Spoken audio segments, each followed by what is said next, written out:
What's up, Calc gang? All right, we got this initial value problem, and it's a homogeneous one, so we're gonna do a cool technique to solve it. Get out of my face, get out of my face. All right, let's go.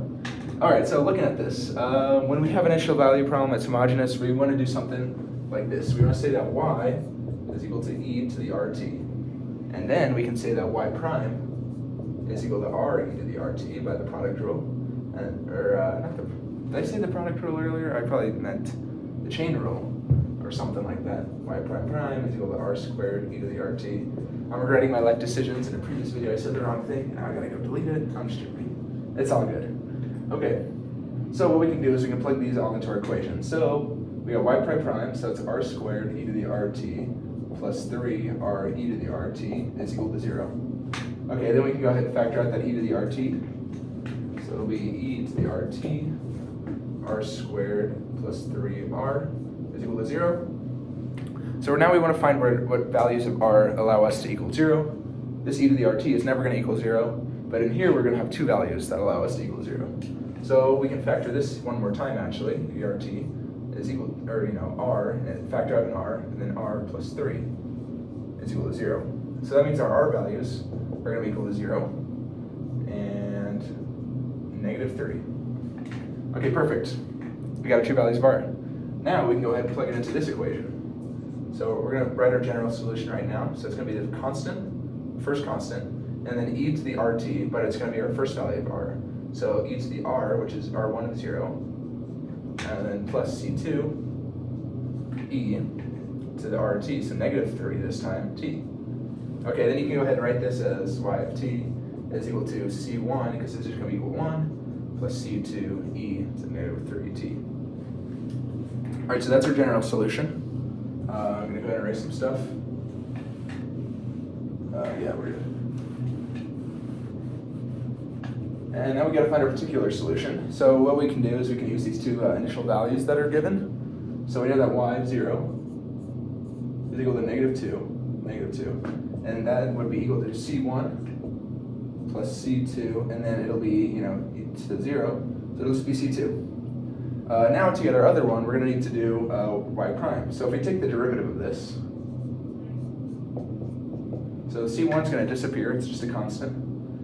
So it'll be plus -3 c2 e to the -3t, right? Okay, so then we know that y prime of 0 is equal to 3, right? Which is also equal to -3 c2.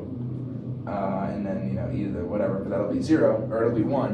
So then we can conclude that c2 is equal to -1. So look up here, I guess I didn't really solve, oh no, yeah, okay, so we have c2 is equal to 1, so we can go ahead and plug that up here. So -2 is equal to c1 minus 1. Add that over, -1 is equal to c1. Okay, so then we go back to our thing here. I'm kind of writing all over the board. I hope you guys understand my scatterbrain.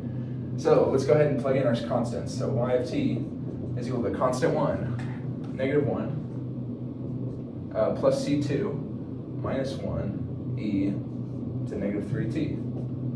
There you go. That's our general, or that's our particular solution with our initial values. Let's give it to us up there. Okay, so then it wants us to make a graph of this, and it wants us to, determine what happens as we go to infinity and negative infinity. So let's do that. T, y. Okay, so let's go infinity first. So as t approaches, as t approaches infinity, we can see that this value here is going to approach 0. So it's just going to approach -1, right? Yeah, -1. So here's -1. Here's, boom, boom, boom. It's going to approach -1. But from which side is it going to approach -1 from? Well, as this approaches infinity, it's going to start negative. It's because we have this negative out front.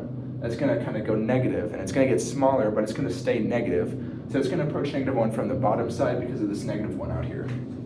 So we can kind of write it out. It's going to look like that. So let's look at our starting point. So we have y of 0 is equal to 2, or -2. So there's -2 right there. That's a point.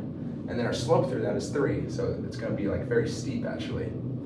And then let's see what happens as we go to negative infinity. So as you can guess, as we go to negative infinity here, this value is going to become very large, okay? But it's also got this -1 out front. So it's not going to be large in this way, it's going to be large going towards -infinity. So it actually makes pretty much sense. It goes to that point where it's steep, that -3. And then, yeah, so this is how our graph looks. So as we go to -infinity, as t approaches -infinity, it goes to -infinity. As t approaches infinity, it approaches -1 from the bottom side. So yeah, that's how you do these kind of problems.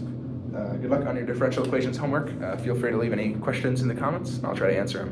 Yeah, good luck.